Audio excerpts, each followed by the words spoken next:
to a story that bends reality and buries itself in your memory. It begins with a man named Elias Finch set to a forgotten town, nestled deep in the Appalachian wilderness. His job was simple: document the local dialects. But what he uncovered was something far older, something that remembers. Turn down the lights. Let the rain tap at your window and listen closely, because some names aren't spoken to be remembered. They're spoken to replace you. I arrived in the hollow under the weight of skepticism and a contract. The town, cradled by the Appalachian Mountains, was a place time had forgotten. The air was thick with the scent of damp earth and decaying leaves, and the silence was punctuated only by the distant call of an unseen bird. The locals spoke in a dialect that twisted familiar words into something almost unrecognizable. As a forensic linguist, I was here to document and analyze, but from the moment I stepped into the town, I felt an undercurrent of something wrong. Old man Thorne greeted me with a toothless grin, his eyes clouded yet piercing. "Mind the trees," he whispered, "they remember." I dismissed it as local color, a quirk of an isolated community.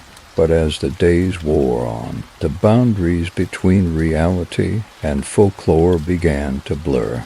Shadows moved where light should have prevailed, and whispers echoed in the stillness of the night I should have left then, but curiosity, that most human of failings, anchored me to the hollow, and so the descent began.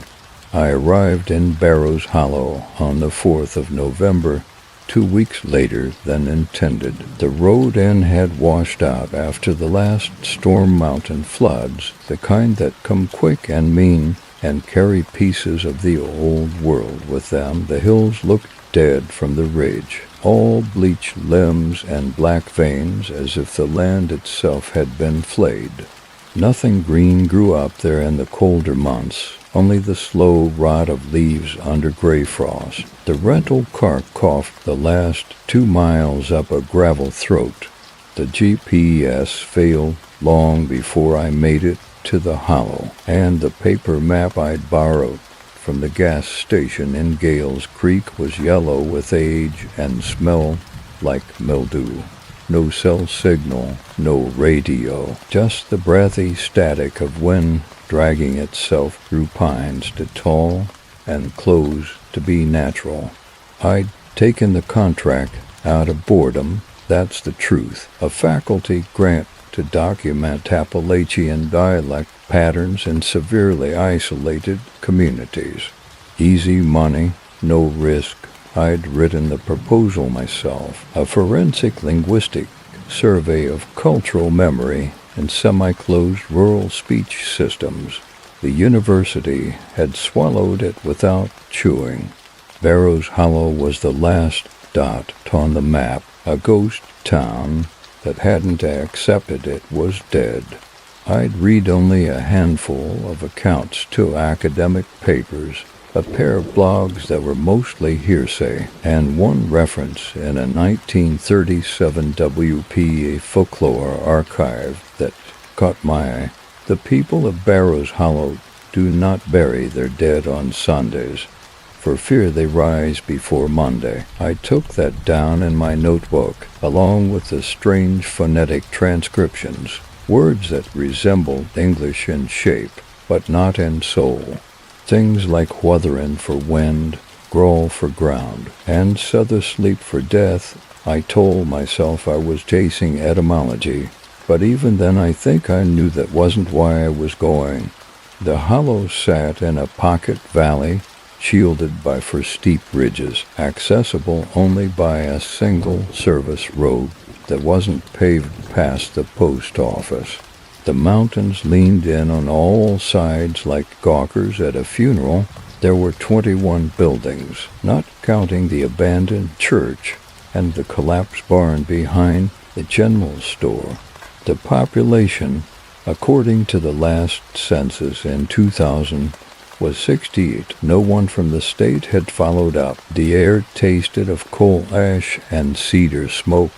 Even in daylight, there was a dimness like light arrived late and in tatters. The sun crept along the tops of the ridges, but never fully touched the valley floor. I stepped out of the car. Gravel crackled under my boots like bones. No one greeted me, not until I saw the porch light flicker on at the boarding house. The boarding house had once been a mining office. You could tell by the proportions, long, low, with flat tin roofing and shuttered windows like dead eyes. The sign outside had been hand-painted in red, Elders Rest, Rooms by Night or Need. An old woman opened the door before I knocked. She was taller than I expected, hunched, but not frail, her eyes the color of dishwater and just as opaque. She wore a dress that might have been dark green once, now a faded sickle of mold-colored linen. "You're the language man," she said, not a question. I nodded, adjusting the strap on my satchel.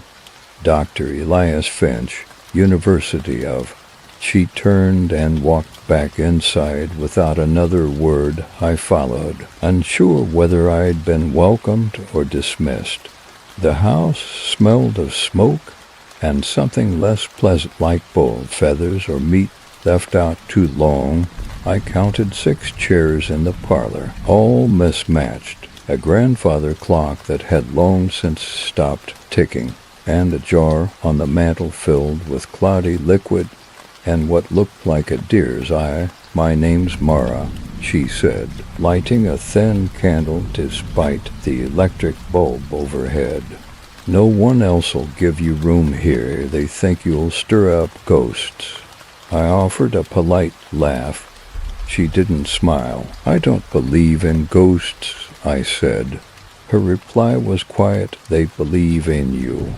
That first night I tried to take notes. There were inconsistencies, subtle ones. The post office had no mail. Not no recent mail, no mail at all. The shelves were empty. Even the corkboard of community announcements was blank. A whole wall of absence. The general store had batteries older than I was in cans, with labels faded to white. The man behind the counter, wiry, tan, with eyes to still, told me they got one delivery a year. When I asked who delivered it, he simply shrugged. "Comes down from the ridge. No man brings it." I tried not to let that rattle me, but later that night, as I lay in the narrow bed with the candle guttering on the sill, I saw something in the wallpaper pattern. A repeated shape, curling like an open mouth. Not a face, never a full face, but the hint of one. Over and over again, as if the paper remembered being stared at. And the wind Christ, the wind. It didn't howl or whistle. It breathed in long, wet exhalations that pressed against the houseboards and sucked through the keyhole like someone sniffing. I should have left the next morning, but I didn't, because I found something. It was in the attic of the church, which had half collapsed sometime in the 80s, judging by the Reagan-era Bible tracts rotting in the vestibule. The pews were overturned, the pulpit had been burned, blackened down to skeletal ribs, but the attic, accessible by a warped ladder, still held one intact filing cabinet. Inside was a folder marked Confessions Without Names. It contained 27 sheets of crumbling paper, each written in a strange blend of English, phonetic transcription, and something else, symbols that didn't match any known script. But I recognized one, a curve bisected by 3 vertical slashes, repeated in each document. The same shape from the wallpaper in my room. That was when I stopped writing notes. From then on, I recorded only what I saw, what I heard, What followed me in the woods that weren't marked on any map? That was when I understood. This wasn't a survey. It was a summons. They say trauma loops. I'd heard it in therapy once, after the incident with Rebecca. Something about the brain mistaking memory for immediacy, reactivating the nervous system, as though the danger were still present. I never bought into that soft science. But here in Barrows Hollow, it wasn't the trauma that looped. It was time. I took the ridge trail on the third day. Mara warned me not to. She stood by the porch with a chipped tin cup in her hand, smoke curling up from something bitter and herbal. "There's nothing up there," she said, "and it's hunting season." But the tone said more. "You're being watched still." I needed space. The house was shrinking walls closer each morning, my ceiling lower. The mirror in the hallway had started fogging despite the dry air, and at night, when I closed my eyes, I saw trees, densely packed, knotting into one another like arteries. So I went. The path was older than the town. It wasn't marked, only suggested by the pattern of flattened undergrowth. It climbed quick and crooked, the soil dark and spongy underfoot. As I ascended, I noticed the silence thickening. No insects, no birds, just the sound of my own breath and the brittle crush of leaf mold. Half a mile up, I found a standing stone. It rose 7 feet from the ground, with another 3 sunk beneath it. If the slope was honest, it was not shaped by erosion. It was carved deliberately by hands that understood neither symmetry nor mercy. The markings were shallow, worn, but unmistakable. One stood out, the curved mouth with 3 downward slashes etched deep into the east-facing side. I reached out to touch it. The stone was warm, not from sun. There was no sun. The clouds had closed in again, casting everything in a dull gray smear. But the stone held heat, as if it remembered fire. I took a photo, or tried to. My phone froze mid-capture. The screen went black. I stood there, staring at my own dim reflection in the lifeless glass. And then came the sound, a low, rhythmic hum, not heard but felt, deep in the bone, a bass vibration that had no source. I turned, nothing there. But when I looked back at the stone, the markings were different, not erased, just moved. I came down faster than I went up. By the time I reached the edge of town, my pulse was ragged, my boots soaked through, and my throat dry from the cold air that scraped like ash.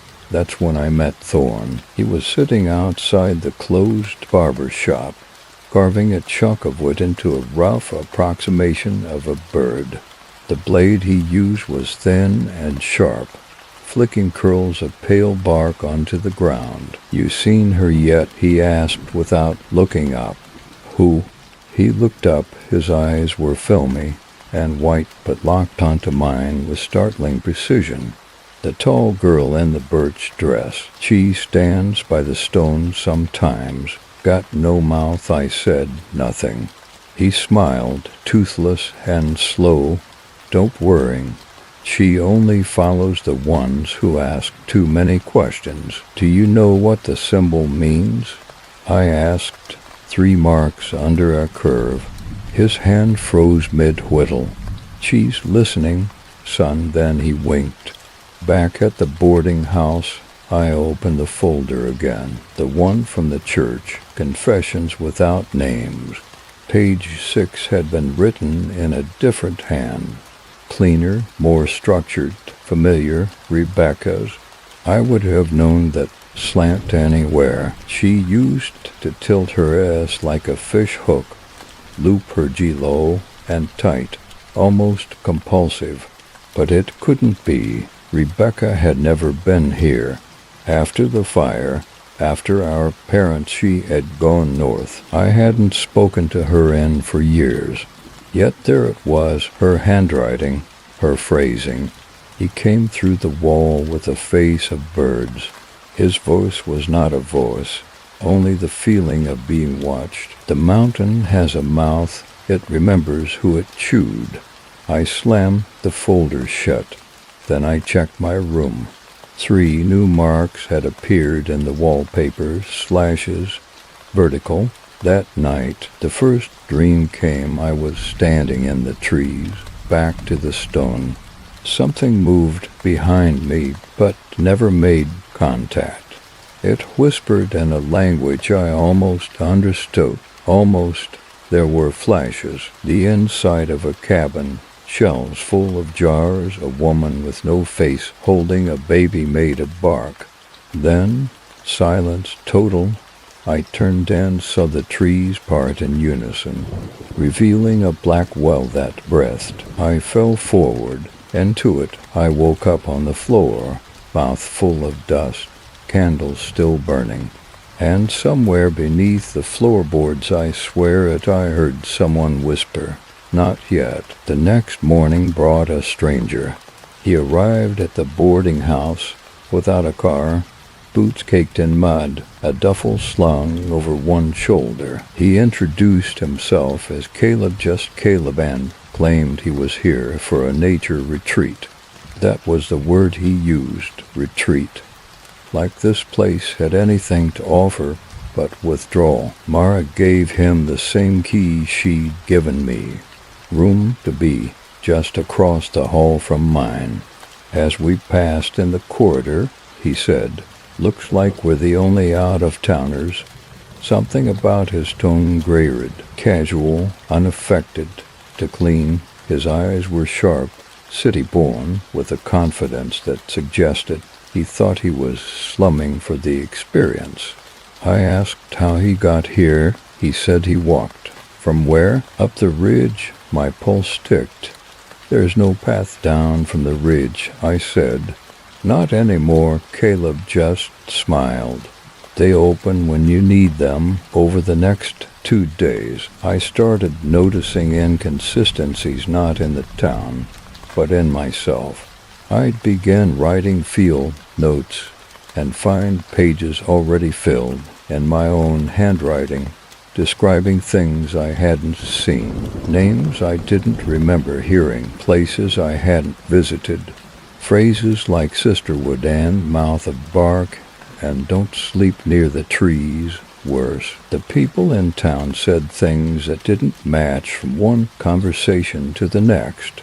I asked the general store owner, Jed, how long the town had existed. He said it was founded in 1883, built around a coal seam. Later, Mara told me the town had been there long before the settlers. We just moved into the holes. She said the bones of it were already waiting. When I asked Caleb what he'd heard, he shrugged. I read it was an old railroad camp, abandoned after the 70s. I think the land was cursed. Probably some company scandal. Government doesn't like talking about it. 3 stories, none matching, and none explaining the thing I heard that night. It came from the field just past the last house at the edge of the hollow. There's a clearing that used to be farmland. Now it's just yellowed grass and half-buried fence posts. I heard the sound from my window around 3:11 a.m. It wasn't mechanical, wasn't natural either. It had weight, like it moved through the air, not in it.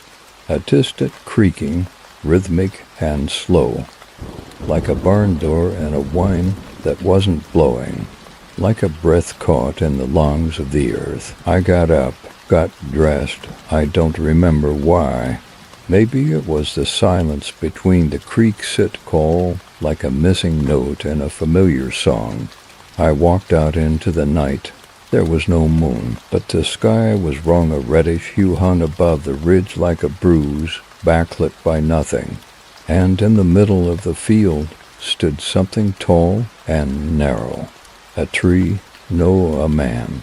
No, neither. I blinked, and it was gone. But the sound remained until sunrise. This time the dream took me to a house I remembered from childhood, our home, Tennessee, before it burned. The wallpaper was the same faded yellow with curling vines, and I walked down the hall toward my sister's room. The door was ajar.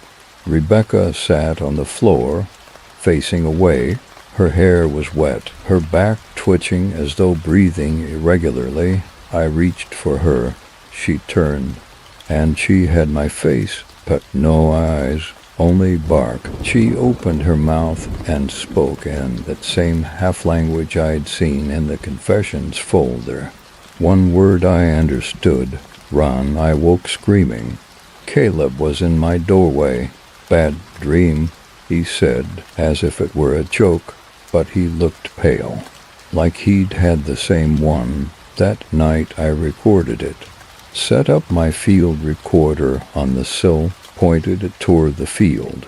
At 3:14 a.m. the sound returned, low creaking, repeating at irregular intervals.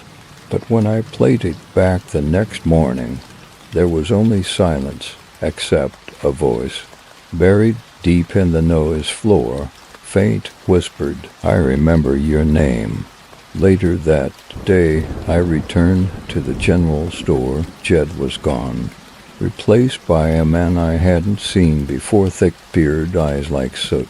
He claimed he'd always been there, said his name was Eli. "You were just here 3 days ago," I said.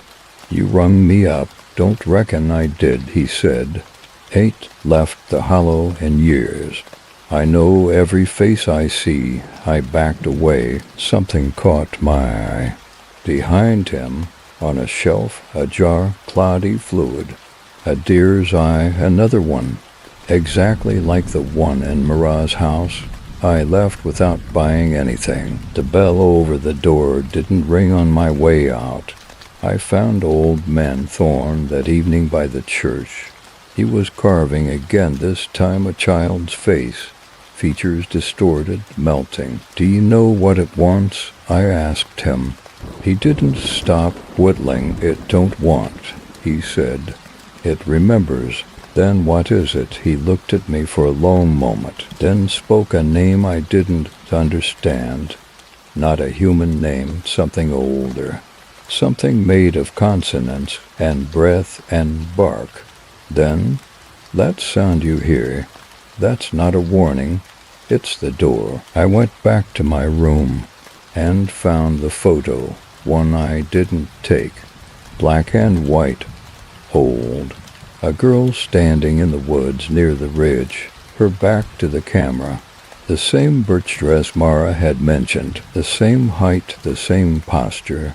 On the back, "Do not speak her name out loud." I stared at it for too long. When I finally set it down, the wallpaper had changed again. Now the shape was spreading, curling down from the corner of the room, vines branching from the mouth symbol. They weren't just images anymore. They were raised. I touched one. It pulsed. Mara told me the story, while breaking dried roots over a basin of rainwater. "You think we name it Barrow's Hollow 'cause of the mine?" she asked. I nodded. She chuckled, lips tight. "No, child. Barrow's Hollow was named long before a pick ever kissed the stone. You think anyone dug here on their own? They were called same way you was." The way she said that froze my tongue. She leaned in, voice dropping.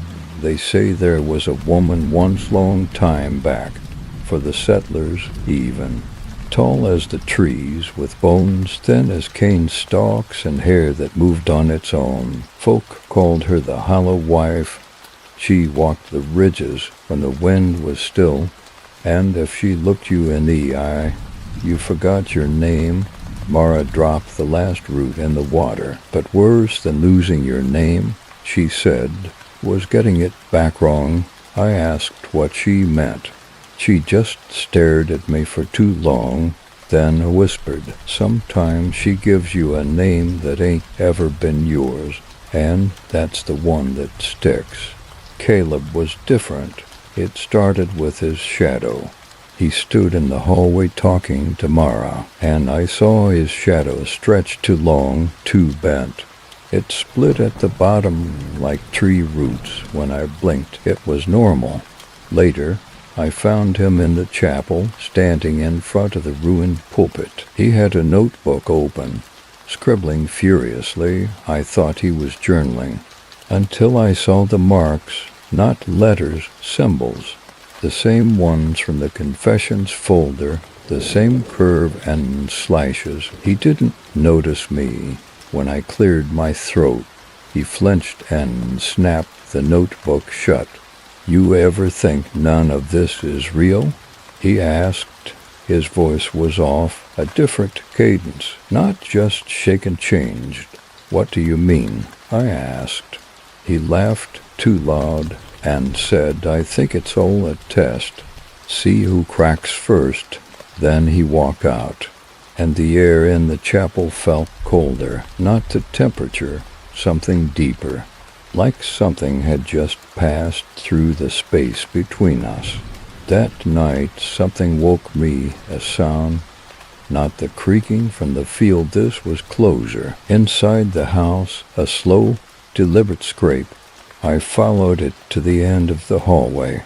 There, on the wall beside the attic pull string, was a fresh scratch, a mark, same shape as always, curve, 3 slashes, this time carved in, not drawn. My hands shook. I stepped back, heart thudding. Behind me, a whisper, it's listening. I turned, no one there, but the attic string was swinging. I was underground, crawling on hands and knees through a tunnel just wide enough to squeeze through. The walls were wet, pulsing like I was inside something alive. Far ahead I saw light, but as I got closer, I realized it wasn't daylight. It was firelight, a room carved from rock, filled with shelves of jars. Each jar held something that moved. In the center stood a figure wrapped in birch bark, facing away. She turned, no face, only the bark. She raised one hand.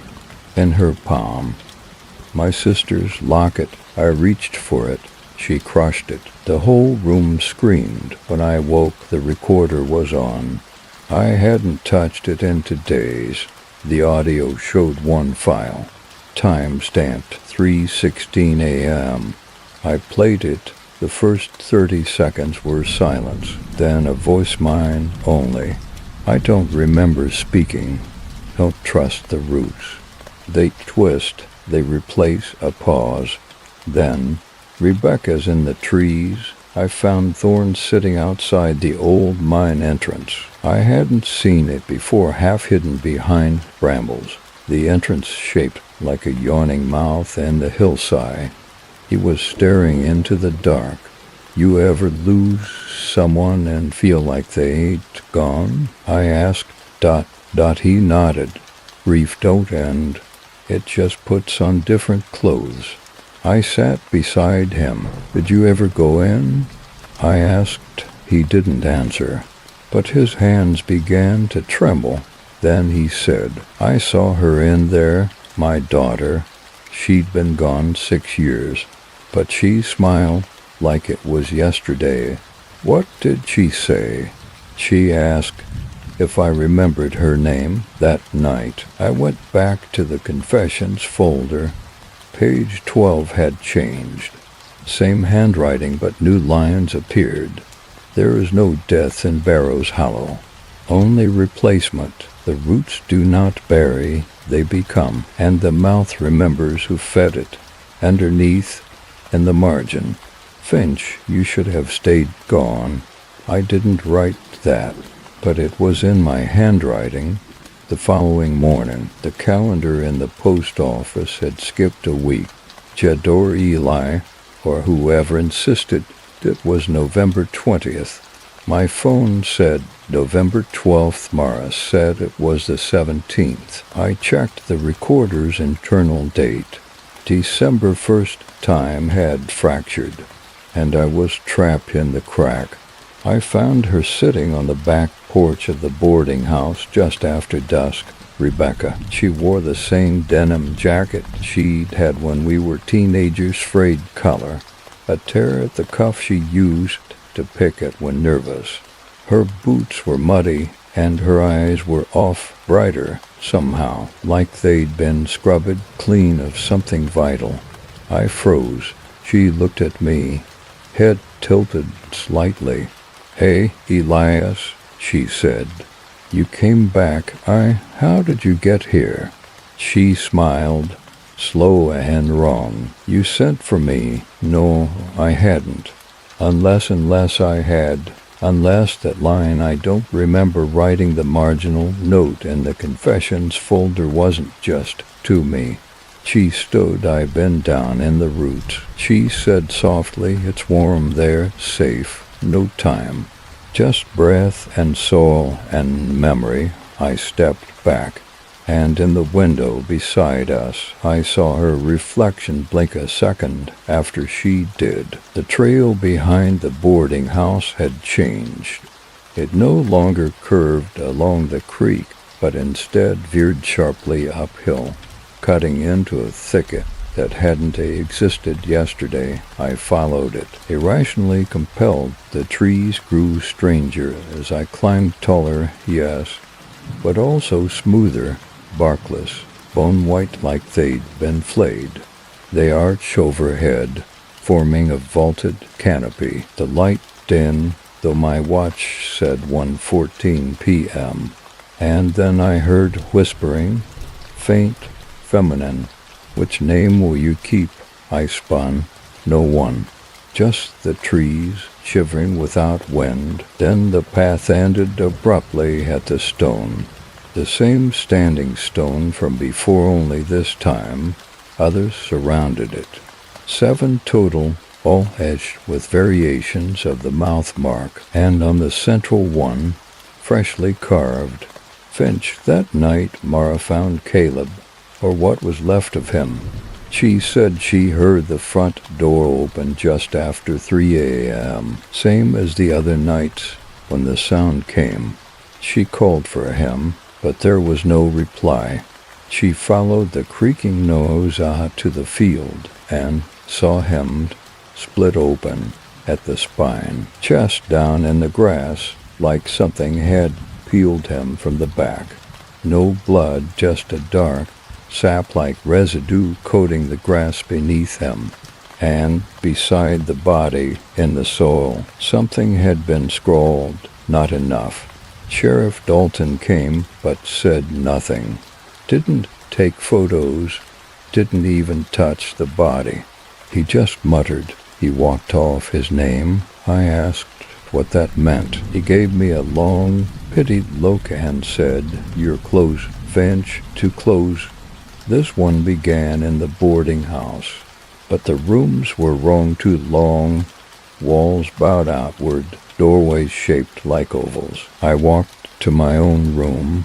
Inside, Rebecca sat on the edge of the bed, skin pale, lips split and dry. She opened her mouth. From it came my voice, but younger, the voice of a boy. "I didn't mean to leave you," it said.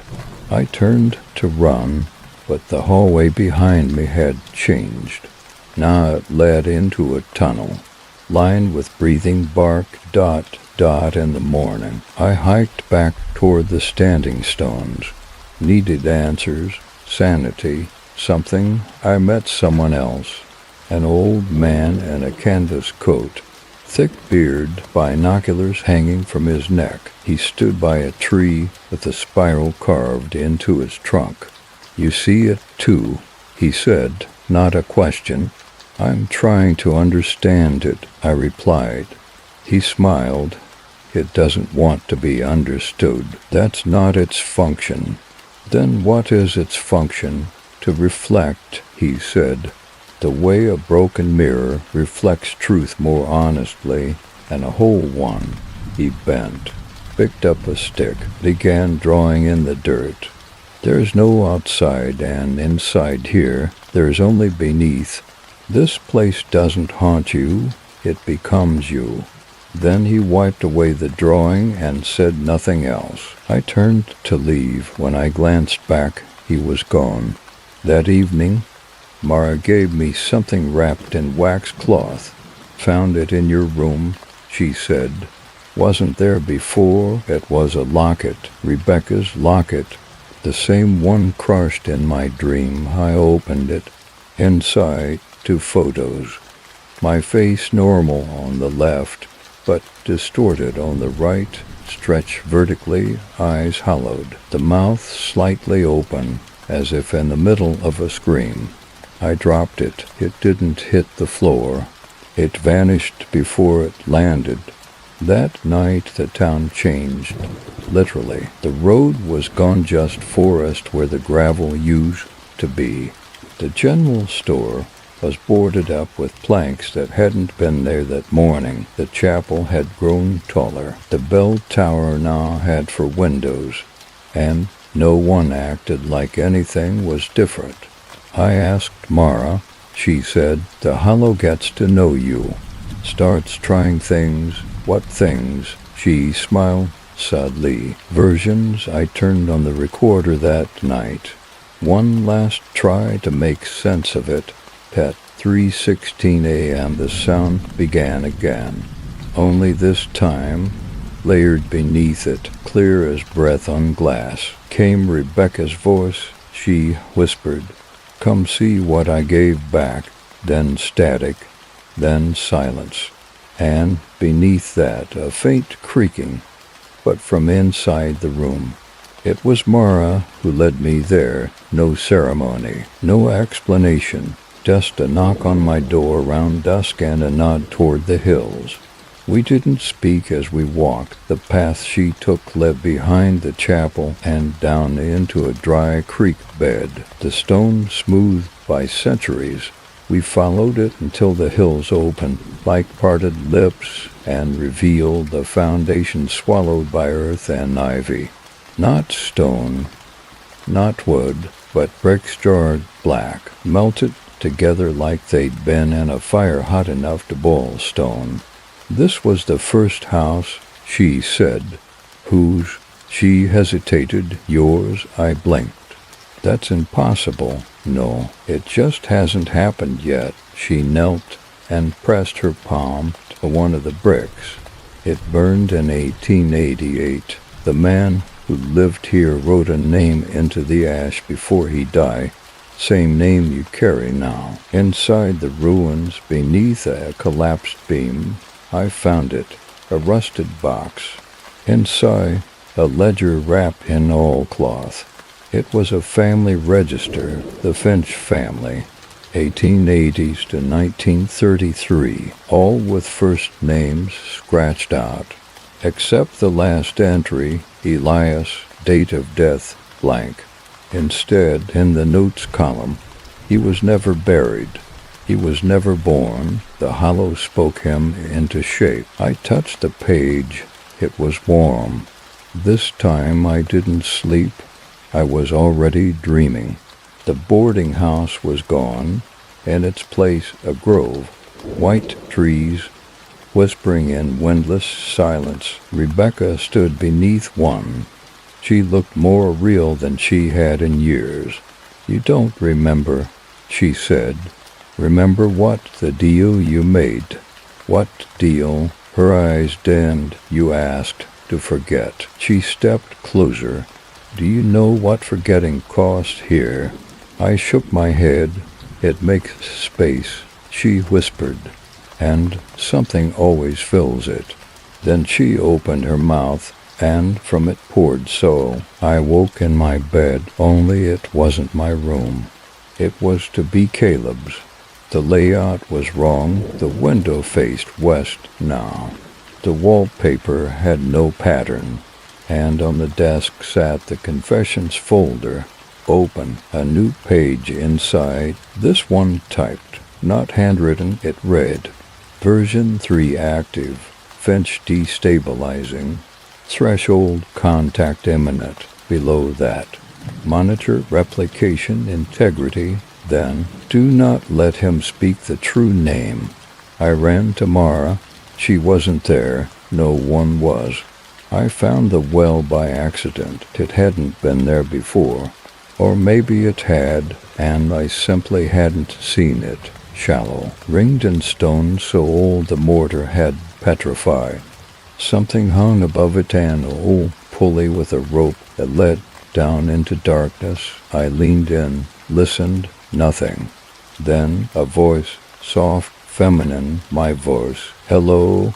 It whispered back. Which one are you? I staggered back, and from the edge of the clearing a figure stepped out, tall, wrapped in bark, but the face it was mine. Smiling, it didn't speak, just stared. I asked it who it was. It tilted its head. You know, it said. Its voice was warm like mine, but played backward and forward at once. I stepped closer. Its eyes were hollow. Inside them, I saw flickers, memories I don't remember having, burial, a scream in a cellar. Rebecca's hand holding mine, pulling me into something wet and dark. The figure reached out, touched my chest, and whispered, You're the echo, Elias, not the bell, asterisk.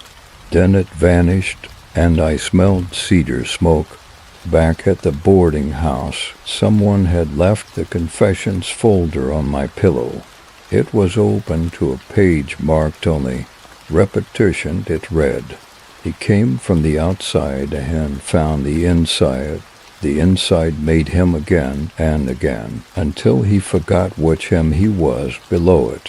When the root splits, only one grows true.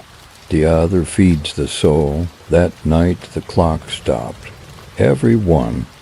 Wristwatch, wall clock, microwave. Even the sun seemed to hang, nailed to the horizon like a pinned insect.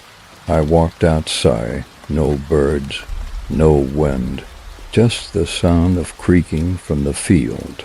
But not one sound now, many, all overlapping, all wrong. And they weren't coming from the field anymore.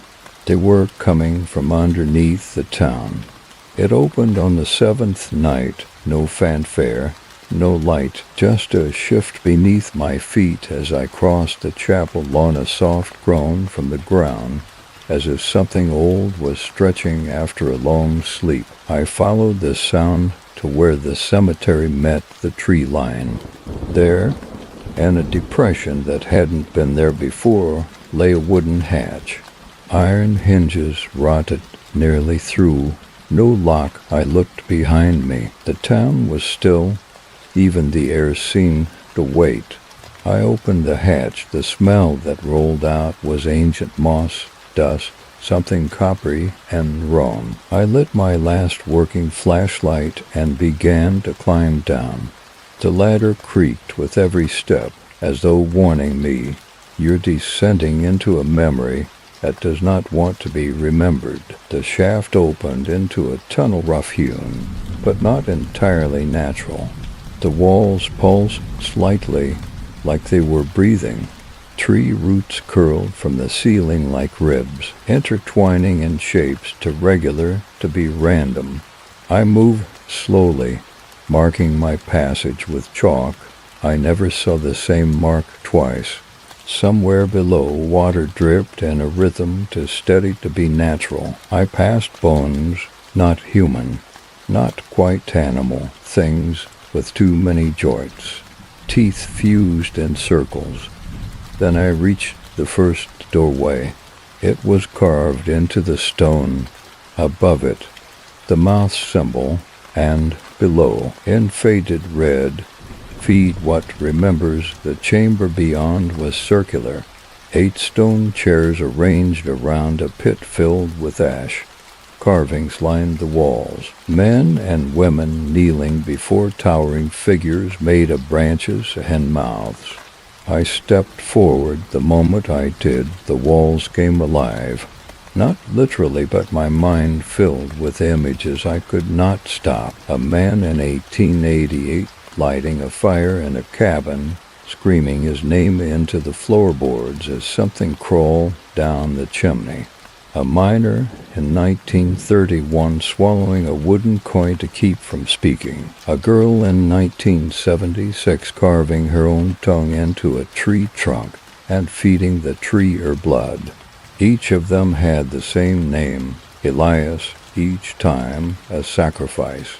Each time the town survived, and each time a version of me was left behind. The hollow didn't kill, it recycled. Deeper still, I found it, a room of shelves, stacked with jars, bones, and fragments of writing. Some were mine, pages I hadn't written yet, pages from this very journal, one labeled Chapter 11. I opened it. It described this exact moment, in precise detail. Then it ended mid-sentence. He turned toward the noise behind him, and the flashlight flickered from behind. Footsteps, soft, bare. I didn't turn, I ran. The next chamber was wrong. The proportions impossible, slanted. The ceiling moved. The floor wasn't level. And in the center, an altar made of mirrors. Each pane reflected me, but not this me. Younger, older, burned, blind, bark skin, one missing his face entirely. They moved even when I didn't. Each opened their mouths in sync and spoke a single word. Replace, I screamed. The mirrors shatter. Behind the altar stood Mara, but not Mara. She had no eyes, just two blooming, gnarled knots. She spoke in Rebecca's voice. Tick aversion, Elias, the hollow's hungry. One last tunnel, narrow, so tight I had to crawl. At the end, a stone door, no handle, just a groove for a hand. I placed mine there, it opened, and inside, seated on a throne of roots and stone, was me, but ancient, hair white, skin lined like wood grain. He looked up. I waited, he said. You took longer this time. What are you? You, he said, the one who stayed, the one who remembered, the one who refused. He held something out. Rebecca's locket, inside, a picture of me. Only this one smiled, a smile I didn't recognize. You can still forget, he whispered, or you can feed it and become. He leaned forward, placing his mouth near mine, and whispered a name, not a human name, a sound made of breath, bark, and grief. I knew it instantly, not from memory, from understanding. Roots pulled away from the stone like severed veins. The old version of me laughed, then split apart, his form unraveling into a swarm of cicadas that vanished into the ceiling. The floor beneath me gave way, and I fell, not down, but back to the boarding house, to my bed, to morning, except the wallpaper was blank now. Rebecca stood at the window, and she turned. With my face, I didn't speak for 12 hours. Not because I couldn't, because my mouth didn't feel like mine. I walked the house slowly. Light drifted in through the windows, but it didn't touch anything. Shadows stayed where they were, thick as cloth, and the boards beneath my feet gave off soft sighs like they recognized me and were disappointed. Rebecca sat in the parlor. No book, no radio. Just sitting, hands folded, watching me with a look that was too still. You screamed, she said eventually, down there. How do you know? I was listening. To what? To you. She stood, walked past me, and whispered, You've been waking up here for days. Elias, but you've never once asked what happens when you sleep. That afternoon I stepped outside. Barrows Hollow had reversed. The buildings were mirror images. The church's bell tower now faced north instead of south. The road curved the wrong way, and every sign, the post office hours, the store placard, was backwards. Mara stood outside the general store, only it wasn't Mara. It looked like her, but her shadow bent the wrong direction. "What's happening?" I asked. She smiled gently. "This is your memory folding inward. The hollow's almost through." "Through what? Through you?" Back inside, I found a box I'd never seen, sitting on my bed, labeled Archive, Operation Finch. Inside, a file stamped Unstable Asset Monitor, a Polaroid of me, taken from behind while I looked at the standing stone, a diagram of Barrows Hollow labeled Unstable Zone Perception Flux, a map of the town from 1976, showing 3 identical Finch houses in overlapping locations, and at the bottom, a cassette tape labeled Final Interview, Subject E. Finch V.4. I found a player in the attic, plugged it in, hit play. A male voice, clipped and clinical. Subject identifies as Elias Finch. This is his 4th return. Previous versions terminated by integration, rejection, and root failure. Then my voice. "I remember now." "What do you remember, Elias?" "That I'm not original." "Go on." "I was shaped by this place. It needed a witness, a vessel. I didn't come here, I was the coming."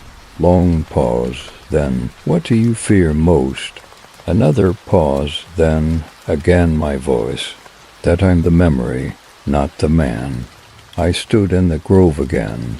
This time the trees moved. When I blinked, Rebecca waited at the center, her face hollowed and bark-skinned, eyes leaking sap. "You don't remember how it started," she said. "I do." I whispered. "The fire, the fall. The first time I lied about what happened. You buried me in the root cellar," she said. "No," I said. "I tried to save you." She stepped forward, her voice cracked with something older than grief.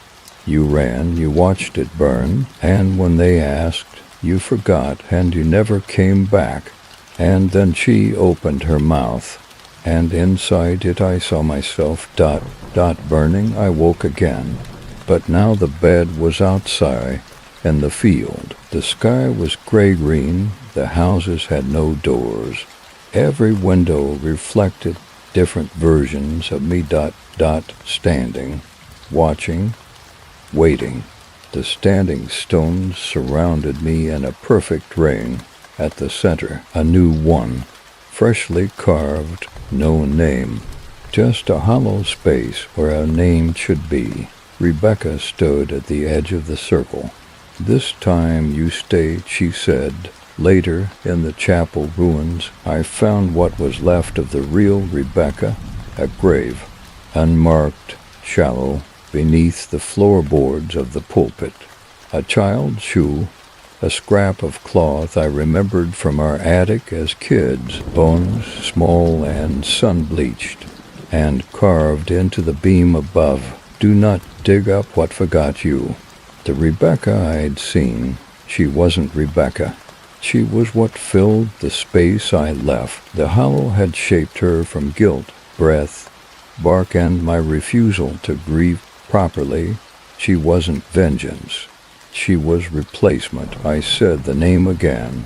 The one whispered to me underground, and everything twisted, the sky inverted. The field bent into itself like film burning in reverse. My reflection in the chapel window grinned wider than my face could allow, and in my hand a jar, one of the jars from beneath, filled with cloudy fluid, and inside it, my own eye. Looking up, Blinking, the hollow offered to pass. Decon the memory at once, be the next version. Forget again. Let the town reset, or bury the name, seal it. Let the hollow die with me. I stood before the stone altar. Rebecca's shape waited at my side. I placed my hand on the hollow space and whispered, I am not yours. The altar cracked, so did I. After I spoke the name, the sky split, literally. A jagged line formed across the horizon like torn film, and through it something shone. Not a sun, not a star, something watching. The trees twisted toward it. Their branches curled like limbs shielding eyes. The town made a noise, not the people. The structures, boards creaked. Windows shattered inward. Nails bent from within. Barrow's hollow groaned like it was trying to wake up from itself. I stood in the center of the field, alone, yet not. The wind spoke in syllables. It said, return to the first split. I found it behind the Finch house, only now it wasn't the boarding house anymore. It had become the original house from the ledger, 1888, and touched, whole, lit from within by firelight, and there, on the back wall, a door. I had no memory of it, yet I knew it had always been there. I stepped inside and found myself back in the root cellar, but this time it was Rebecca's room. Small, cold, a single blanket, toes carved from sticks. On the wall, in child's handwriting, he forgot me. In the corner, a second version of me young, curled up, face to the wall, whimpering. He looked at me and said, if you remember, we both burn. It wasn't machinery, not wires, not stone, but the hollow had a structure, a logic. Beneath the town, past the memory chamber, deeper than roots go, there was a space, not a cave, a shaped void. The walls were carved with the name again and again in thousands of hands. Old, new, identical. The floor pulsed from above. A voice mine, multiply. This is the chamber of continuity. You are not the first Finch, you are the function. Rebecca stood in the center. She held a lantern made of bone. You were meant to return. Every Finch does. Every 70 years, when the split grows wide, the hollow needs someone to believe it's real, so it can remember itself. She pointed the lantern at my chest. You fed it with forgetting. Now you feed it by knowing. I ran, up, back through the tunnel, as the name followed like sound, like pressure, like judgment. Behind me, time fractured. I saw the versions again. A miner screaming into the shaft. A boy setting a fire to keep something from climbing the stairs. An old man swallowing dirt to silence his voice. Myself, again and again, looking backward at something just out of sight. Each shouted a name. Each different, each mine. Back in the clearing, the stones crumbled one by one. The houses folded like paper. The trees uprooted, not falling, but rising, lifting into the sky like reverse rain. The sky gaped wider, and from it spilled nothing. Pure, bone-white absence. The hollow had eaten too many names. It was full. It had to choose. And so it asked me, do you want to be remembered or real? Mara appeared. No bark, no rot, just Mara. She handed me the journal, my journal. But inside it wasn't mine anymore. Her voice. We never said we were here to help you. We're here to contain you. The entries detailed the protocol, a monitoring station, a controlled experiment. Rebecca was the variable, I was the control. There were 10 versions of Barrow's Hollow, 10 Finch iterations. Only one had ever made it back out, and even he forgot. One stone remained upright, a mouth still open. It pulsed with a name. All I had to do was speak it again, and the cycle would reset. I could forget. Wake up in the boarding house. Start fresh. Mara would still be there. Rebecca might be real again. Caleb might survive this time. Or I could bury it, all of it, seal the hollow with my mind, and vanish with it. I spoke no name. I knelt beside the last stone. I carved a line across my palm with a flake of bark. I pressed it to the stone and whispered. No more versions. The ground swallowed my voice. The sky blinked shut, and the hollow collapsed, not destroyed, just forgotten. I woke in a motel on the edge of Knoxville. Room 12. The clock blinked. 7:13 a.m. My name on the ID. Eli Sanderson, not Finch. My bag contained no journal, no locket, just a bus ticket dated 2 days ago. I looked in the mirror, and for a moment my reflection didn't blink. Back home, months later, I opened a library book I didn't remember borrowing. On the first blank page, we remember you, Elias. Below it, a smear of dirt, 3 vertical slashes, and the faint outline of a mouth. 6 months.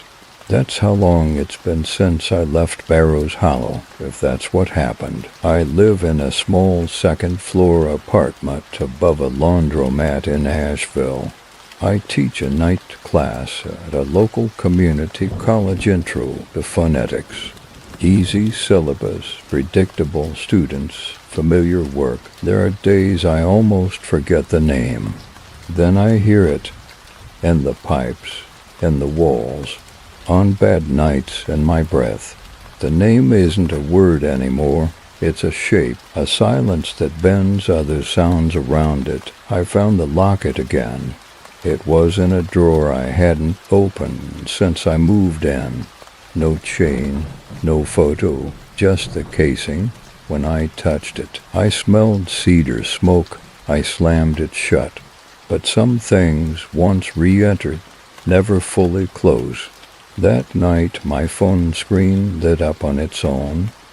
One message from a contact that didn't exist. It read, "We kept a peace. You left it open. The dreams returned. But only one now, always the same. I'm back in the field. No stones, just flat earth and sky." Rebecca stands at the edge, hair longer, mouth sewn shut. She raises one hand, points behind me. I turn and see myself, digging over and over. No hole, no dirt, just digging. Then I wake, and my fingernails are dirty. I begin seeing the symbol again, first in chalk, on the sidewalk near the college, then carved into a desk I never sit at. Once, traced in condensation on my bathroom mirror, always the same, a curve, 3 vertical slashes. One morning I pass a man in the stairwell. He nods too long, holds the glance. As I turn the corner, he says, "Don't forget again." A man from archives visits my class. Says he's researching Appalachian folklore for a documentary. He asks about dialects, lost towns, settlement patterns, then too casually, "You ever hear of Barrows Hollow?" My hands shake. I lie, say no. He smiles, hands me a card. There's no name, just the symbol on the back. When the soil softens, we will dig you back out. One evening, I play an old cassette I find in a thrift store, blank label, dusty. At the 3:16 mark, I hear my own voice. Older, tired, I left. But I didn't take all of me with me. Click. Then the sound, the creak, that slow, rhythmic inhale of something just behind the wall. Then silence, then my voice again. You don't leave the hollow. You become the version it lets through. I receive a package, no return address. Inside, a bound manuscript. Title, The Hollowing, author, Elias Finch. I open it. It begins, I arrived in Barrows Hollow on the 4th of November. Word for word my journal, only I didn't write this copy. And there are annotations in the margins. In Rebecca's handwriting, at the final page, one root always grows back. I don't teach anymore. I work in a bookstore, cash only, avoid screens, avoid mirrors. I walk differently now, like something's following or waiting. Most days are normal, but sometimes I see my reflection blink late. Sometimes I find dirt under my nails after a dream. Sometimes I say a word that I know isn't mine. It's not a name, not yet, but it's becoming one. I get letters now from towns that don't show up on maps, written in variations of that half-language from the confessions folder. One note simply read, "You're remembered." Version 4, not forgotten, not forgiven. Another had a single sentence, "We are the hollow now," and a drawing, the standing stones, and a new one, with a name carved in, Elias one morning. The light hits my window in a way that feels wrong, and on the opposite building, 3 shadows stand without source. I blink, gone. I look to my bookshelf. The manuscript is gone. In its place, a jar, cloudy liquid inside it. My eye, still blinking, still watching. And somewhere beneath everything, that creaking breath begins again. It began with interference, at first, in the radio soft static threading between local stations. Then in the wiring of the bookstore, flickering lights.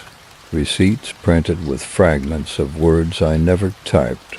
One word, recurring. Integration. I'd hear it in whispers from the back room, behind stacks that hadn't been moved in years. Once, when I opened the register, a receipt printed itself on it, the date November 4th, and a single line, "You are not the version we expected." He walked into the store wearing different skin, same face, but clean, new eyes, like someone had taken Caleb's file and reset him. He smiled to why, "You're looking well," he said. I didn't respond. He held up a copy of The Howling. "Bit of cult appeal, you selling?" "I'm not the author," I said. He winked. "Aren't you, though?" He leaned closer. "They think the breach was sealed." "It wasn't. You're leaking." Before I could speak, he was gone, but on the counter, a USB drive wrapped in birch bark. I opened it on the library computer. It contained one folder, root_trace_041. Inside, dozens of scans, military briefings, surveillance photos, intercepted transmissions, all marked with a seal, DOM. Department of Ontological Maintenance. Stability is memory. One image showed me outside the chapel, time-stamped 3 years before I arrived in Barrows Hollow. One audio file played only static, until the end, when Rebecca's voice said, "The next one forgets harder." 3 days later, they showed up, black van, no plates, parked outside my apartment. 3 figures, no insignia. The tall one approached me in the alley behind the shop. "You're Elias Finch." "No, not anymore. Maybe. But you left a footprint, one too deep." He handed me a manila envelope. Inside, a grainy image of the standing stones. The caption read, Observation, structure regrowing, then reactivation threshold, approximately 230 days. I noticed it that night, a mark on my chest, faint reddish, curved line with 3 vertical slashes, same as always, but now it pulsed just slightly when I was near power sources, lights dimmed when I walked past them. Wi-Fi dropped, phones rang, and no one answered. I wasn't haunted, I was contaminated. A new graffiti started appearing downtown, underpasses, bathroom stalls, sidewalk chalk, same 3-part symbol. I asked around, a barista said, it's a TikTok thing. Some odd, like a fake cult. I asked if she'd seen anyone draw it. She hesitated. No, but sometimes when I try to wipe it off, it bleeds. Someone started a podcast. Buried frequencies, the voice was altered, but the tone was familiar. I listened to episode 5, The Mouth That Forgets. Halfway through, they played a recording. From a tape I'd burned, my voice, screaming the name, overlaid with a distorted Rebecca. Whispering, version 5 has left the field. I was contacted through a burner email. subject@knowmail.com. Subject line. Not all versions are passive. The message, _Elias, they know you're loose. You were never meant to remember. You were the containment strategy. If you've seen the name again, it's already spreading. It's not a place anymore. It's a format. _V, 2_ attached. A map of memory breach sites across Appalachia. 17 marked, for with circled coordinates. 1 label. Original mouth. It hit me that night. The hollow hadn't just made me, it had hollowed me. Remove the parts it didn't need. Let the rest wander. Every town like Barrow's Hollow, a casing, a skin stretch over a root system of memory and recursion. And now the casing was tearing. I wrote this entry in pencil. Buried it in a library book I know no one reads. I'm going back to the coordinates, to the original mouth, because I need to know if I was made to contain something. What happens when I open the door from the outside? I drove with the headlights off for the last 10 miles. The GPS cut out outside of Elkins. My phone died 2 hours before that fully charged. Then blank. Even the battery pack gave nothing. I didn't bring a map, just the coordinates burned into my mind. 38.8 for 1-1, 79.9133W. The air changed once I passed into the zone. Everything quieter, the trees leaned in again, just like the hollow, pines that grew wrong. Branches to symmetrical, bark to smooth, like something was imitating trees, not growing them. The forest wasn't old, it was rehearsed, a rusted placard, half buried under moss, depth of OM, Black Pine Observation Zone. Authorized entry only, mimetic stability required. EST 1974 classified site alpha, the rest unreadable. I stood staring at it for a long time. What the hell is mimetic stability? When I looked down, someone had scratched into the metal beneath it. Don't speak the name here. Here it listens back. I reached the observation site by dusk. What remained was little more than foundation. Concrete slabs, rotting bunk structures, rusted antenna towers now wrap in vines, and silence. But the center of the heart was intact. A bunker door half submerged in earth.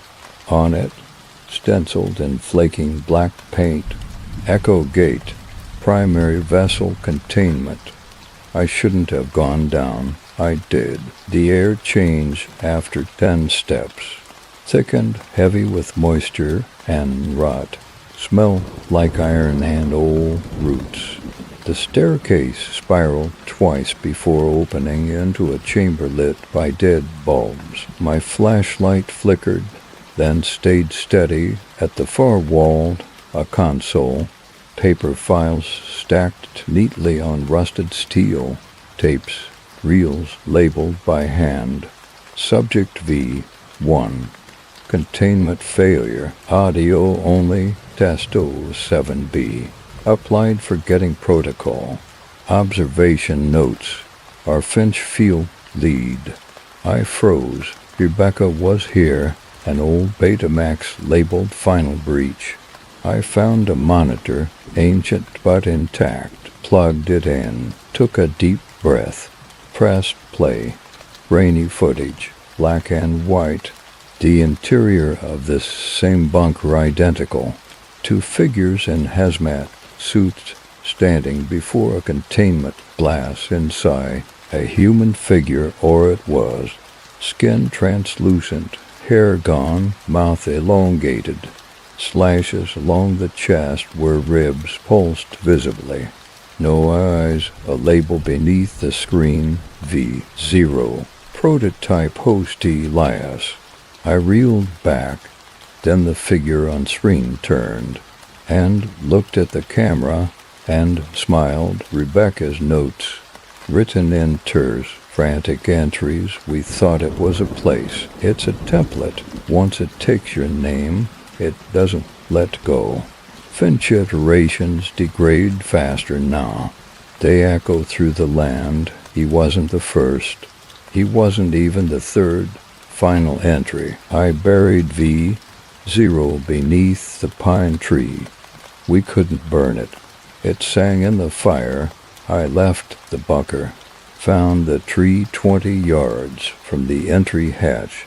Towering, black bark, roots bulging from the soil like veins under skin. There was a mound beneath it.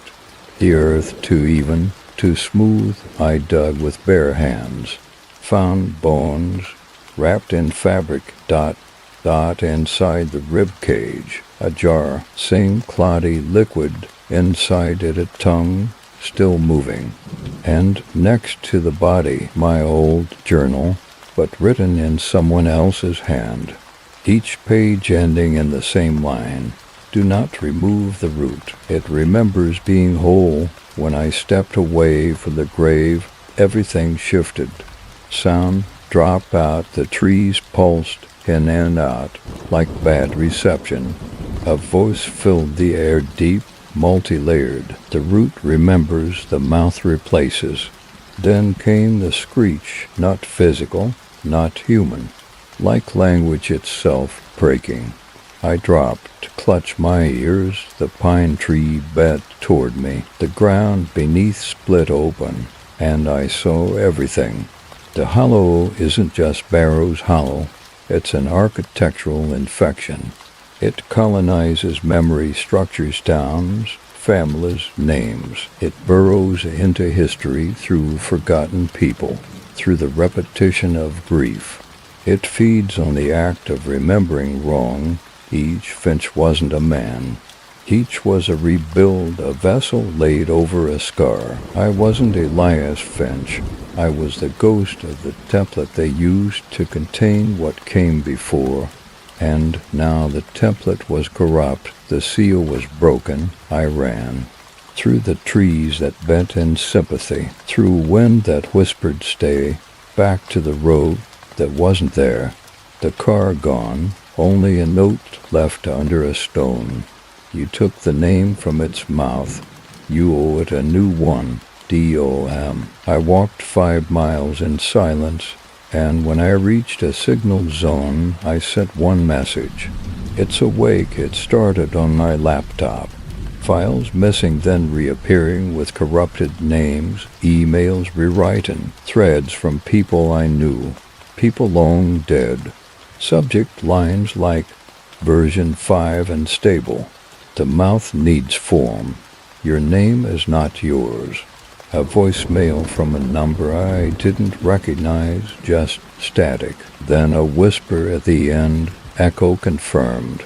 And across every file directory, the same corrupted folder, root_mirror.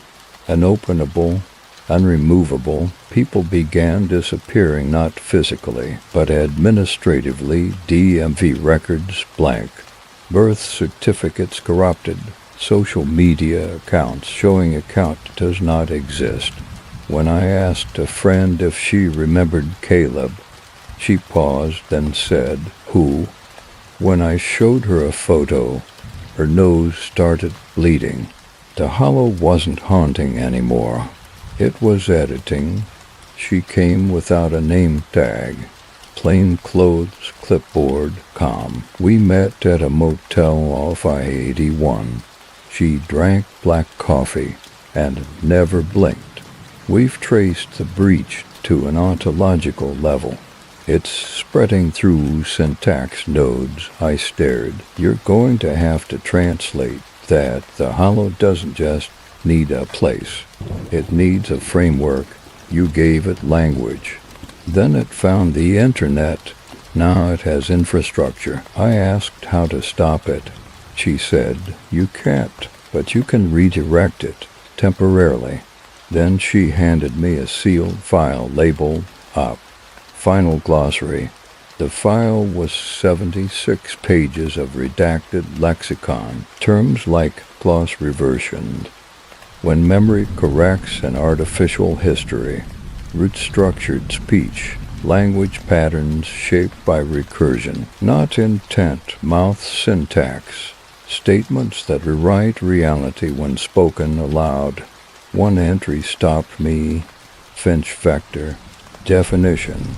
A repeating linguistic personality construct, seated in history to mask pattern continuity.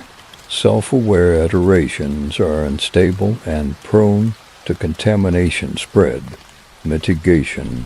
Silence the vector before it achieves terminal recursion. My name was underlined. In Asheville, street signs began to change. Some misspelled, others blank. One simply read. This is the third version of this intersection. Billboards displayed scrambled phone numbers. Had slogans ended mid-sentence. A child stared at me in a cafe, then said, "Your name is backwards now." I checked the mirror. S-H, C, and I-F, but the letters wouldn't stay still. They tried to crawl. That night I saw him again, me, but cleaner, sharper, eyes too dark. Standing in the mirror, he didn't mimic me. He watched. I reached out. He mouthed one word, replace, and I knew. He was the version that survived the hollow, the one that merged, the one they want to install again. The DOM contacted me via encrypted feed. I watched 3 silhouettes behind glass. Protocol Finch has destabilized, one said. Containment isn't viable, said another. We propose lexical burn. I interrupted. What's lexical burn? Erasure of all surviving records, memories, and structures tied to your iteration. A reset. They were going to delete me.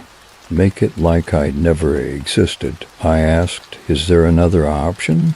Silence, then. Become the final glossary.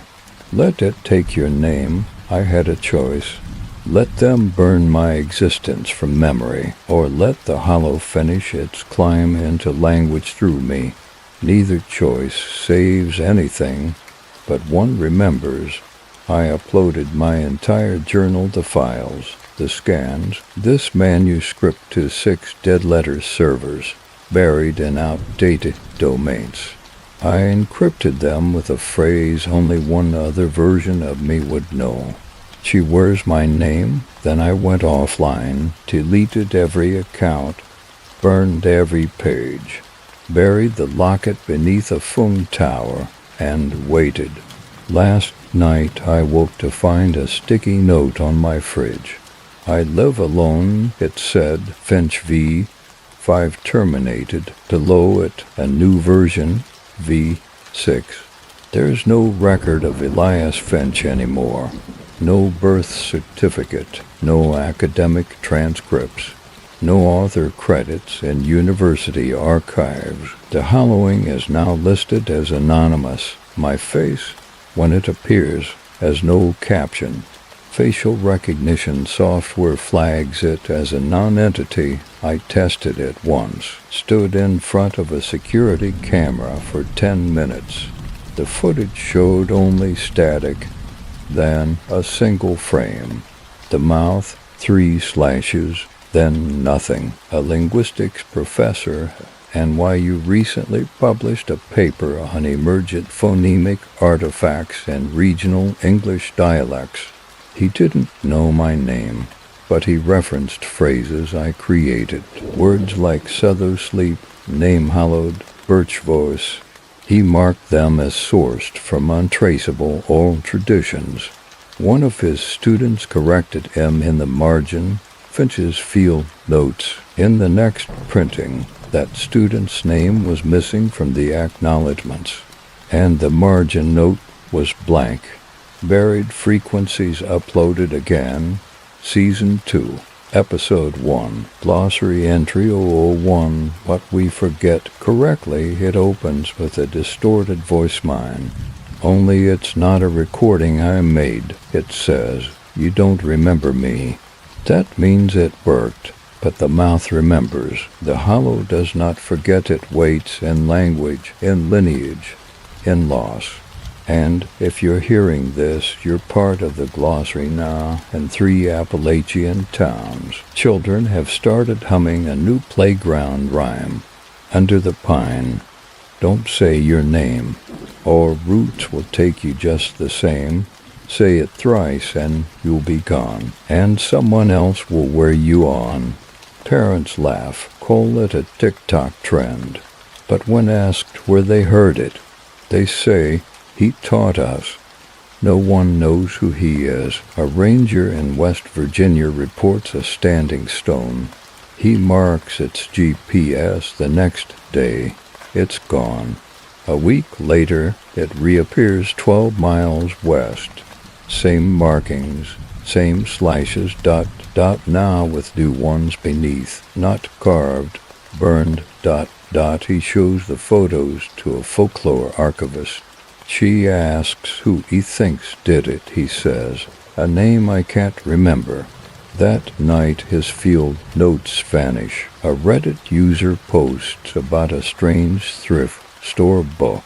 No author, just a title burned into the cloth. Glossary v. 6. Each page appears blank until it's read aloud, then the words surface, changing depending on who reads them. One reader says it described a fire they don't remember starting. Another saw the name of a sibling they don't have. One user claims the book whispered, "We're growing again." The post gets 12,000 upvotes, then disappears. DOM reports and leaked internal memo. Residual Finch activity observed. Breach vectors persist via linguistic anomalies and folk dispersion. Initiating passive containment protocol. Cultural absorption. If we can't silence him, we let the world mythologize him. Once he's folklore, he's static. They think making me a story will freeze me. They don't realize that's what I've always been. Old topographic maps are showing anomalies, unrecorded towns, roads leading to nowhere. One digital archivist notes that each missing town shares 3 features: a forest, a chapel, a person who left and was forgotten. He writes a blog post about it. The comments section fills with the same phrase, "He taught us not to say the name." In a remote Kentucky valley, a preacher begins speaking in tongues during a revival. But what he says isn't glossolalia. It's phonetic English, degraded and recursive, they sent him to the hollow. They took his name and wore it. Now he speaks from the birch, and the birch has roots in every word. Someone records it, posts it on SoundCloud. The audio track is titled Finch.avi. It corrupts every device it's downloaded to. In the final surveillance still of the DOM archive before deletion, one image remains: a bookstore, Asheville. A man with no name stands at the counter. He wears a denim jacket, fingertips stained with dirt. The cashier's face is blurred, but my eyes are clear, looking straight at the camera and smiling. In the southern hills of Missouri, an off-grid community goes dark. No phone signals, no power. Rescue volunteers find homes with food uneaten, fires still burning, and every mirror turned around on a crude chapel door. A phrase carved in blood: "We do not speak his name, we wear it."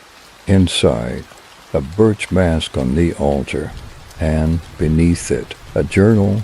Last page reads, "He came through the static, not to punish, to finish what forgetting began."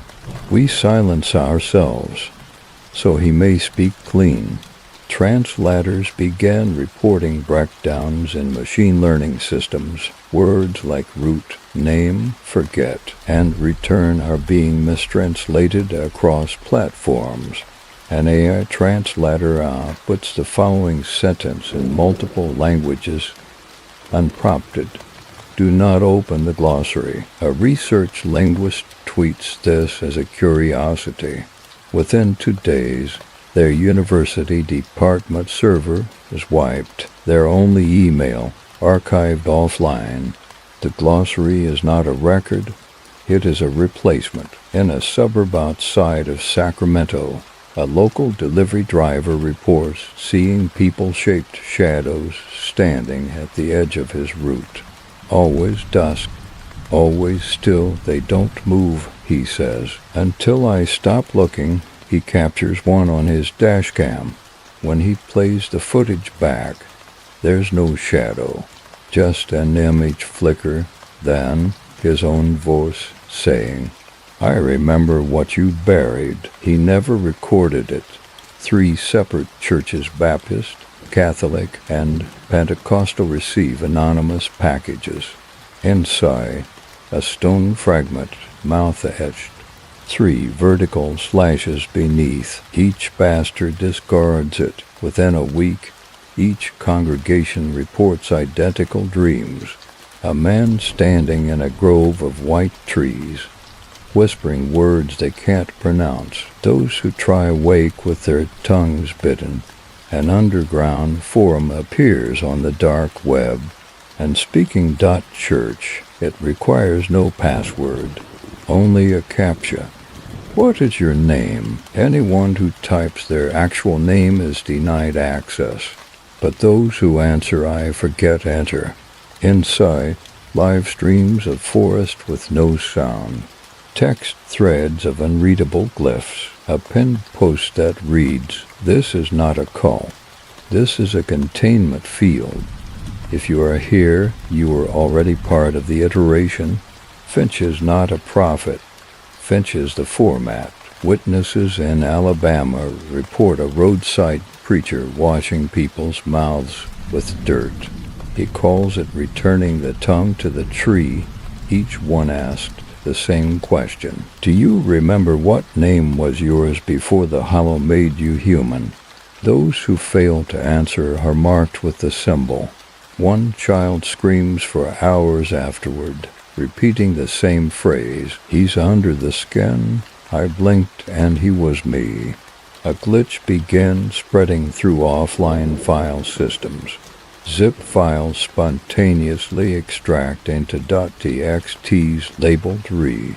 Graphed inside hundreds of seemingly random sentences. The mouth in the dirt wants your vowels.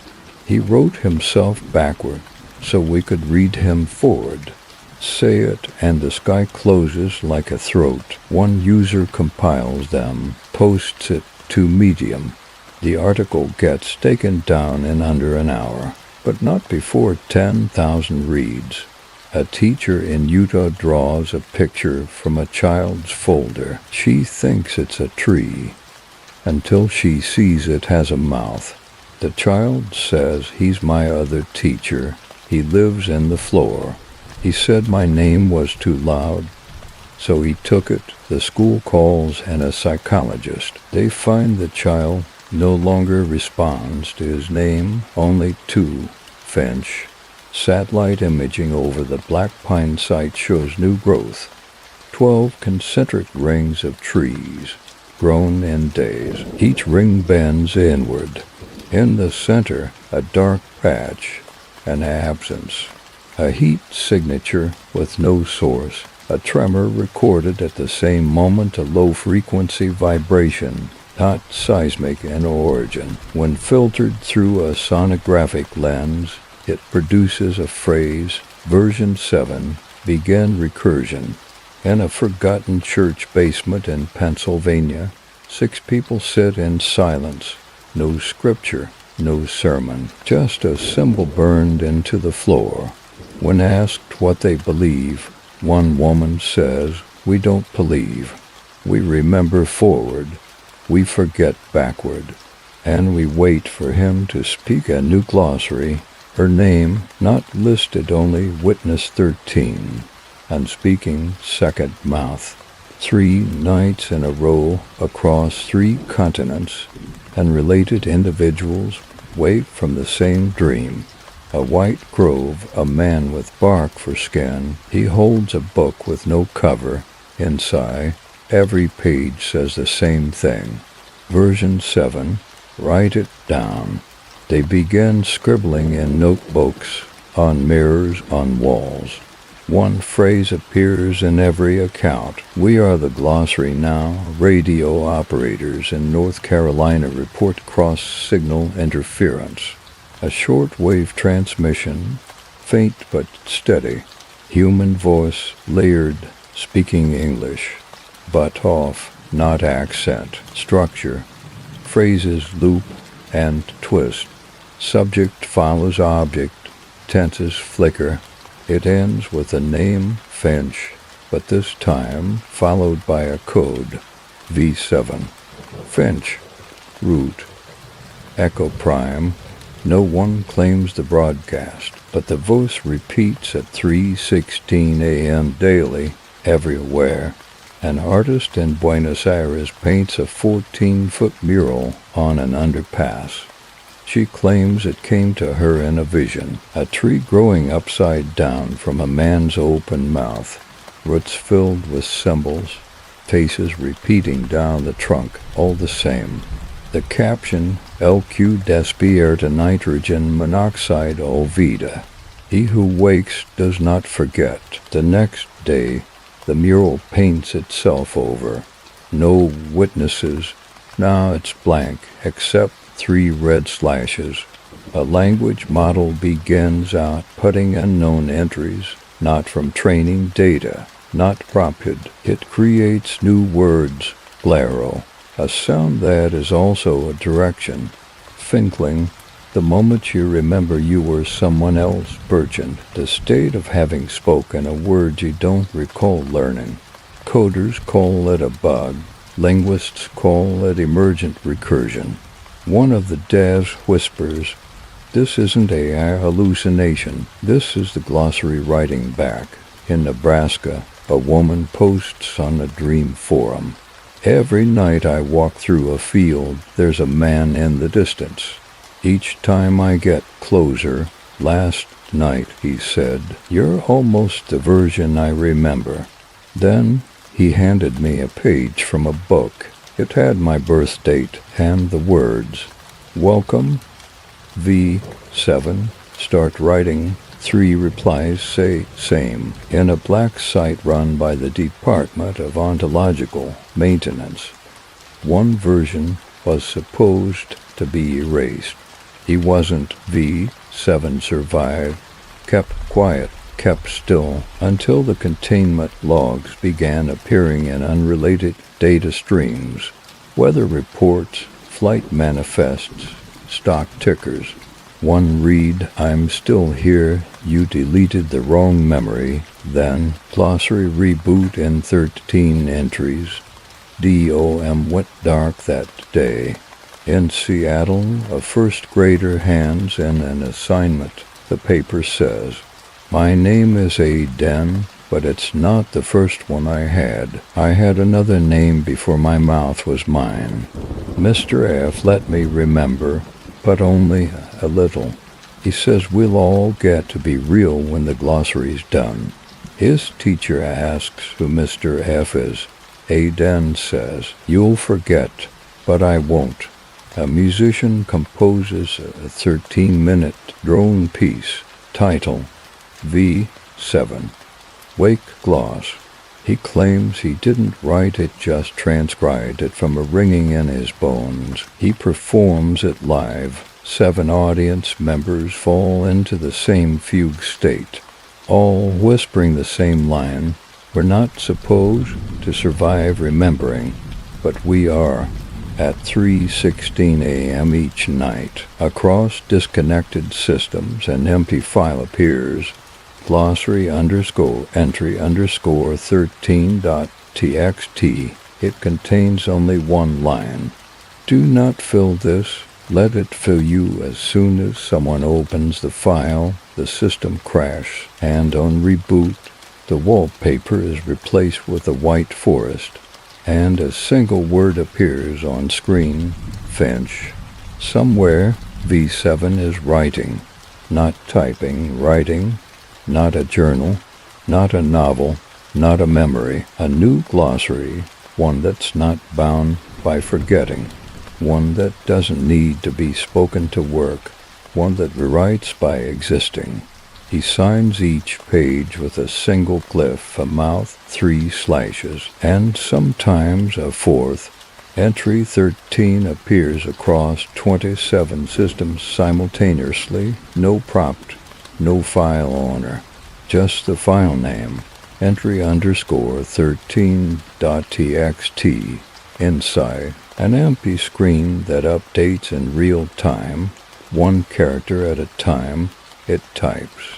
You are not reading me, you are joining me. One user, a system engineer in Bucharest, unplugs the machine. Her laptop boots anyway. The file continues. Elias, whatever is left of him, sees the versions again. Not in dreams, in daylight, faces reflected in train windows. In strangers who blink too slowly, he walks through a museum and finds a photograph labeled Unknown Surveyor, 1888. It's him, same eyes, same cut on the chin he doesn't remember getting. Below the image, he brought the name back. Now the glossary writes in him. A linguistics server, a Midwestern university, begins spitting corrupted files, each labeled root logics. When opened, each reveals ancient words, not of any known language, not code, phonemes that do not align with human speech yet sound correct when read aloud. Researchers describe the sensation as a memory trying to climb into the mouth. The pronunciation key. Reverse the breath, speak into the root. AI-driven grammar models across 3 platforms crash after ingesting a cluster of strange inputs. Their logs all list the same error, causal language stack overflow. Finch ghost detected. Recovery teams open the crash dumps.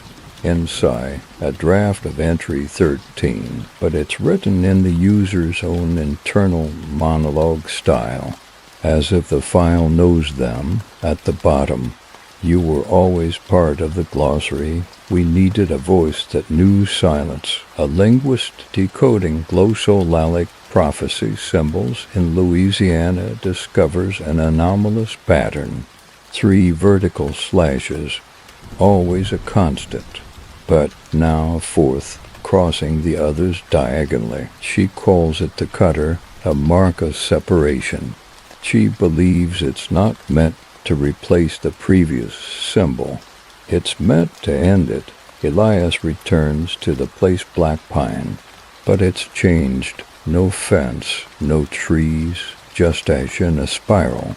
At the center, a stone lectern upon it, the glossary manuscript, 12 pages, the 13th still blank, and standing behind it, V7, still him but not, more composed, less human, no mouth, just a birch mask carved with the glyph. It speaks directly into Elias's thoughts. You are the 13th entry. Choose, finish the glossary, or leave it blank forever. To finish the glossary means to stabilize the hollow. Give it a name, let it be archived. It will stop rewriting, but it will live forever. Known, taught, remembered. To leave it blank means letting it die, but also forgetting it ever was. All versions, all names, all sacrifices, even Rebecca, even himself. Elias hears them now, V0 through V6, each one whispering from beyond chronology. V1. I burned to forget. V3. We almost got out. V5. I thought I was the final one. V6. He let me write too long. They all ask the same thing. Are you strong enough not to be remembered? Elias takes the pen. The page breathes. He writes, I am not the first. I will not be the last. But I will be the last to speak. This is not an ending. This is a silence so loud it overwrites memory. Let the hollow forget. Let the glossary remain blank. He signs it, not a name, not a glyph, just the cut that ends recursion. Servers across the world purge a file simultaneously. No trigger, no trace, just gone. Linguists stop reporting anomalies. The name Finch loses traction. Searches return birds, nothing else. The birch tree in the Appalachian grove withers. Children stop singing the rhyme. The glossary is blank. No ending. No authorship, only the suggestion. Entry 13. Not found. Perhaps it never was. The world moved on. The sky didn't tear. The sun still rose. There was no reckoning, no storm, but something had been lifted. People described a faint sense of pressure gone, like they'd forgotten a dream, or an obligation, or a name whispered too many times. All digital anomalies ceased. The name Finch became ordinary again. No flags, no glitches, just a name, a bird. A backup server in Manitoba stored one corrupted file. A glossary fragment. When the technician accessed it, the system crashed. After reboot, the drive was blank. Only one text remained on the screen. Entry 13 completed. Mouth closed. Replace no technician, unaware, muttered. Then who do I become now? The Department of Ontological Maintenance was absorbed into another unnamed division. All references scrubbed, former agents reassigned or removed. Those who asked questions were met with shrugs and transfer papers. In a storage facility in Nevada, the original confessions folder sat sealed. The ink faded, the final page entirely blank. A girl in North Carolina slept for 9 days. Doctors baffled, all tests normal. She woke suddenly and whispered to her mother. He stopped writing.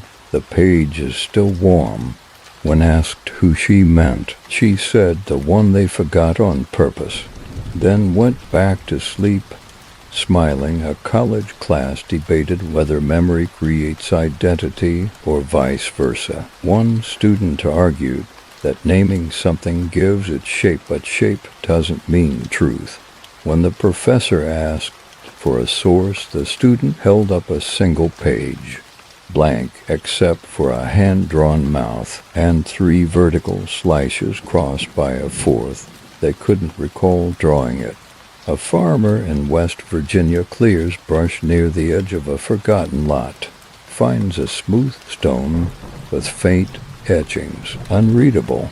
When he tries to move it, he hears a creaking sound like old wood settling deep underground. Then silence. He leaves it alone, but that night he dreams of a white forest, a man standing in the distance. No face, no sound, just waiting. There was one version that never spoke, never wrote, never emerged from recursion.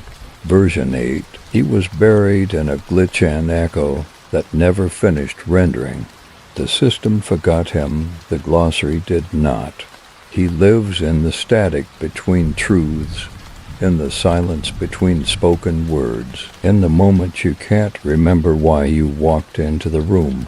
And so the world is whole again, mostly.